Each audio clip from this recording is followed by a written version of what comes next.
이번 사연은 시어머니에게 쌍욕을 퍼붓고 신우에게 당장 너네 엄마 데려가라고 했다는 며느님의 사연인데요. 무슨 일이 있었던 걸까요? 함께 보시겠습니다. 사연 시작 전에 좋아요, 구독 부탁드리겠습니다. 채널에 큰 힘이 됩니다. 얼마 전 시어머니를 오랜만에 만났어요. 여전하시더라고요. 저희 집에 쳐들어오듯 들어와서는 저보고 자기를 모시랍니다. 여태까지 한 거 없으니까 이제부터라도 며느리 노릇을 할 기회를 준대요. 못한다고 했더니 욕을 퍼붓더군요. 저는 더 심한 욕을 했습니다. 연자 들어가는 욕들 말이에요. 제가 그렇게 나올 줄 몰랐었겠죠. 들고 있던 국자를 들고 삿대질을 하며 욕했더니 놀란 표정으로 가만히 있더라고요. 신우가 와서 결국 시어머니 데리고 갔어요. 그렇게 둘이 죽고 못 사는 사이였으면서 신우는 시어머니 데려가라 하니 머뭇거리더라고요. 참 대단한 의리의 모녀 사이입니다. 저는 아이 둘 키우면서 맞벌이로 살고 있습니다. 시아버지는 몇 년 전에 돌아가셨어요. 저를 많이 생각해 주던 분이었는데 저희 결혼 얘기가 나오던 시기에도 시아버지는 건강이 많이 안 좋으셨습니다. 저희는 늦게 결혼한 만큼 각자 모은 돈이 적지 않았어요. 대출 조금 받아서 보태 작은 빌라 사서 신혼집으로 했습니다. 대출이자 무서워서 얼른 갚아버렸죠. 그리고 돈 열심히 모으다가 아이가 생기는 바람에 어쩔 수 없이 넓은 집으로 이사했습니다. 그래서 대출이 좀 생겼죠. 둘이 벌면서 나라에서 지원받을 거 받으니 그렇게 어렵지는 않았어요. 시댁에서 전혀 보태준 것이 없었고 저희 결혼할 때 친정에서 혼수 목록들 중에서 많은 것을 지원해 주셨습니다. 저희 엄마 형제가 많은데 이모들과 삼촌들이 가전제품 한 가지씩 해주셨어요. 저희 오빠도 한 가지 해줬고요. 남편은 지금도 감사하다고 말하곤 합니다. 저희 결혼하고 2년 정도 후에 첫째를 낳았는데 그 시기에 시어머니는 합가를 제안하셨어요. 시부모님이 저희 집으로 들어오신다고 했는데 남편이 반대를 해서 합가가 무산되었습니다. 저는 그때만 해도 순진했던 것 같아요. 남편은 외아들이니까 어차피 우리가 시부모님 모시게 될 텐데 지금부터 모시고 살면 뭐 어때? 하고 생각했습니다. 그런데 시어머니는 살고 계시던 집 전세금을 빼서 신우에게 빌려준다고 하시더군요. 남편은 그 말 듣고 합가는 없었던 일로 하자고 강력하게 주장했습니다. 그 돈 다시 안 돌아와. 남편은 딱 이 한마디 했어요. 그 후부터 시어머니와 신우의 미친 짓이 시작되었습니다. 이건 시집살이도 아니고 말 그대로 미친 짓이었어요. 저희 첫째 낳을 때쯤 시어머니는 육아를 해주시겠다고 하며 월 200만 원을 달라고 하시더군요. 저는 육아휴직을 길게 할 수 있어서 시어머니 도움이 필요 없었습니다. 친정엄마도 육아에 도움을 주실 수 있는 상황이었고요. 그런데 시어머니는 막무가내로 본인이 육아와 살림을 도와준다고 하는 거였어요. 저와 남편은 거절했는데 그거 거절했다고 시어머니는 저에게 쌍욕을 했습니다. 어디서 저런 년이 들어와서 가족들 관계를 나쁘게 만드냐? 이런 식으로 말하시더라고요. 신우도 저에게 전화로 언니, 엄마가 호의를 가지고 아기 봐주겠다는데 그렇게 기분 나쁘게 거절하면 되겠어요? 이런 식으로 저를 비난하더라고요. 200만 원을 받으면서 평일에만 육아를 도와준다고 하시는데 그런 걸 어떻게 받아들이겠냐 했더니 신우는 오빠가 외아들인데 애가 아니더라도 그 정도는 줘야죠. 근데 엄마는 애도 봐준다고 했잖아요. 고마운 것도 몰라요? 이렇게 말했어요. 너무 황당하니까 말문이 막혀서 대꾸도 못했습니다. 결혼 후에 아버님 병원비로 들어가는 돈은 저희가 책임지고 있었거든요. 돈이 그렇게 많이 드는 것은 아니었지만 그게 꼭 아들의 책임만은 아니잖아요. 저희 남편과 신우 불공평한 적 없었고 저희 결혼할 때 시어머니가 해주신 것도 없었으니까요. 그런데 아들이란 이유로 그런 요구를 하는 시어머니와 신우가 이해되지 않았습니다. 저만 보면 기분 나쁘게 만드는 말만 골라서 하는 시어머니에게 돈을 주고 싶은 마음은 전혀 안 들었어요. 꼭 드려야 한다면 어쩔 수 없겠다는 생각은 했지만요. 그런데 그걸 신우가 나서서 저에게 맡겨놓은 돈 내놓으라는 듯 말을 하고 시어머니는 신우가 똑똑하다고 매일같이 칭찬하고 정말 화가 치밀어 올라 가슴이 답답할 때가 한두 번이 아니었습니다. 저희 집에서 멀지 않은 곳에 저희 이모가 어린이집을 운영하고 있어요. 제법 규모가 큰 어린이집인데 저희 이모 큰며느리가 어린이집 물려받으려고 함께 일하고 있습니다. 예전부터 새언니가 저랑 많이 친했어요.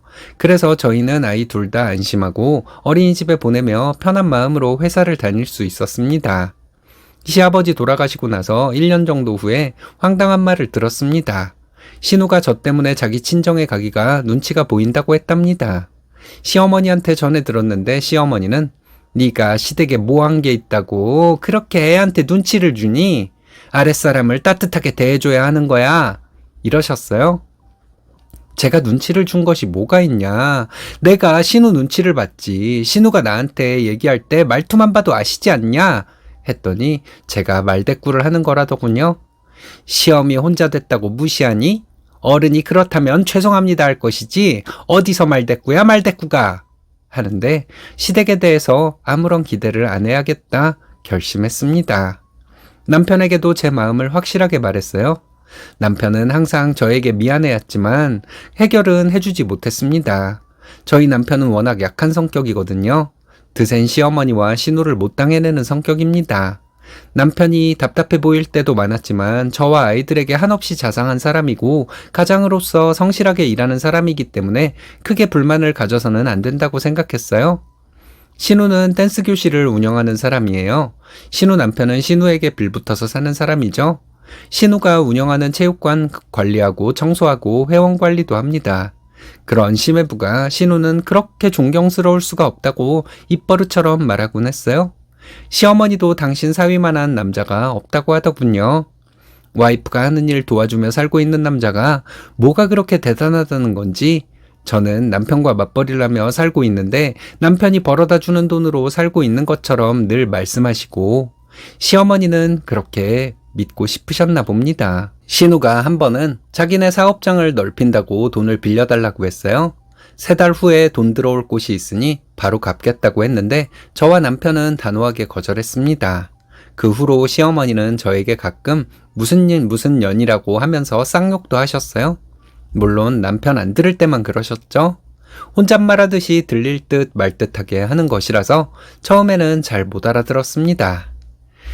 그런 욕을 듣는 건 안 되겠다 싶어서 남편에게 말했고 남편이 폭발을 해버렸어요. 신우 부부를 시댁으로 오라고 한 다음 시댁을 뒤집어 놓고 왔습니다. 신우 남편도 있는 데서 남편이 신우 뺨을 때렸다고 해요.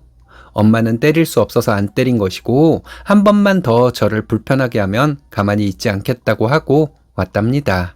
그런 일이 있고 나서 시어머니에게 전화가 왔는데 네가 무슨 소리를 했길래 착했던 아들이 저러냐? 도대체 너는 남편을 잡아먹으려 하는 거냐? 하길래 내가 시킨다고 할 사람이냐? 어머님이랑 아가씨가 너무 못돼 먹어서 그런 일을 자초한 거 아니냐? 하고 소리질러 버렸습니다. 그러고 나서 시어머니 전화 안 받았어요. 제가 전화 안 받으니까 시어머니와 신우가 번갈아 가면서 카톡과 문자로 욕을 적어 보내더군요. 남편이 또 찾아가서 뒤집어 놓고 오겠다는 거 제가 말렸습니다. 참다 폭발한 남편이라서 무슨 일을 저지를 것만 같았거든요. 1년 정도 지나고 나서 남편은 아이들만 데리고 명절에만 시댁에 갔어요. 저는 간다고 해도 남편이 가지 말라고 하더라고요. 가서 밥만 먹고 온다고요. 그런 식으로 시댁에 가는 게 무슨 의미가 있을까 싶었지만 남편이 하는 대로 내버려 두었습니다. 올해 여름에 드디어 일이 터져버린 것이죠. 신우가 운영하던 체육관을 옮겼다는 얘기는 그 전에 들었는데 시어머니가 신우에게 돈을 빌려줬다는 겁니다. 시어머니가 무슨 돈이 있겠어요? 살고 있는 집 전세 자금을 빼서 신우에게 빌려주고 남은 돈은 시어머니가 가지고 계셨대요. 그러면서 시어머니는 신우 집으로 들어가 살게 되었습니다. 그런데 반년도 못 채우고 시어머니는 신우와 트러블이 생겨서 그 집에서 나오게 된 것이었어요. 신우가 시어머니와 싸우다가 내 집에서 나가라고 했답니다. 시어머니는 저희 집으로 오신 거죠. 시어머니 저희 집에 들어서자마자 하시는 말씀, 딸네 집에서 그만큼 살았으면 됐지. 이제 여기서 살아야겠다. 너도 며느리 노릇해야지 안 그러니? 하시는데 어이가 없어서 웃음만 나더라고요. 제가 왜 며느리 노릇을 해야 돼요? 하고 웃으며 물었습니다. 시어머니는 시집을 왔으면 며느리 노릇을 하는 게 당연한 거지. 그런 것도 못 배웠니? 하시더군요. 맨날 며느리한테 욕지거리나 하던 애미가 딸한테 돈 다 주고 쫓겨나서 며느리한테 도리를 하라고 말할 수 있다고 생각하세요? 했습니다. 뭐? 애미? 이 싸가지 없는 년? 어쩌고 하면서 시어머니는 저에게 욕을 하기 시작했습니다. 저는 시어머니 눈 똑바로 보면서 쓰레기 같은 년이 어디서 욕지거리를 하냐고 소리를 질러버렸어요. 시어머니는 남편에게 저 년이 시어머니한테 욕도 한다. 넌 가만히 있니? 하는데 남편이 지금 땡땡이한테 전화했어요. 1시간 내로 안 오면 엄마 그냥 내보낸다고 하고 끊었으니까 그런 줄 아세요. 라고 말했습니다. 그랬더니 시어머니는 사색이 되어 입 다물고 조용히 있었습니다. 제가 시어머니에게 욕하고 있을 때 남편이 신우에게 전화를 했기 때문에 신우도 제가 욕하는 소리를 들었을 거예요. 금세 신우와 신우 남편이 저희 집으로 왔더라고요. 남편 전화를 받고 왔다면 그렇게 빨리 올 수가 없었을 텐데 말이죠. 신우가 시어머니를 저희 집에 내려주고 가다가 돌아온 것 같았습니다. 집에 들어서는 신우에게 입에 걸레를 문 니네 엄마 데리고 꺼져. 쓰레기 같은 것들 우리 집에 잠깐 있는 것도 싫어. 이렇게 말했습니다. 신우 남편이 웃긴 소리를 하더라고요. 글쎄 시어머니가 살면 얼마나 산다고 이러냐는 것이었어요. 남편이 우리 엄마 아직 60대야. 그리고 소리 지르고 난리칠 때 보면 나보다 더 건강해. 땡서방 미친 소리 그만하고 엄마 평생 모시고 살아. 했고 저는 시어머니가 들고 들어온 가방 현관문 밖으로 내놓았습니다. 시어머니는 얼굴에 경련을 일으키며 저희 집에서 나갔습니다. 분이 안 풀려서 저는 집을 나서는 시어머니에게 다시는 보는 일 없도록 해요. 어머니 만나면 쌍욕부터 나올 것 같아요. 하고 말했습니다. 신우는 저를 째려보면서 시어머니 모시고 가더라고요. 처음부터 남편이 난리를 쳐주고 했으면 어땠을까 싶어 좀 아쉽기는 하지만 이제는 그런 생각도 안 하려고요. 앞으로 시어머니와 신우 때문에 스트레스 받을 일은 없을 테니까요. 제가 시어머니에게 욕까지 한 것은 잘했다고 생각하지 않습니다. 여러분들의 비난은 달게 받겠습니다. 끝까지 읽어주셔서 감사합니다. 이런 경우 욕 나오죠. 저는 잘못했다고 생각하지 않습니다. 인간 같지 않은 것들에게 내 정신건강을 위해 욕한 게 뭐가 잘못이겠어요? 그만큼 오래 참으셨으니까 된 거라 생각하는데 여러분들의 생각은 어떤가요?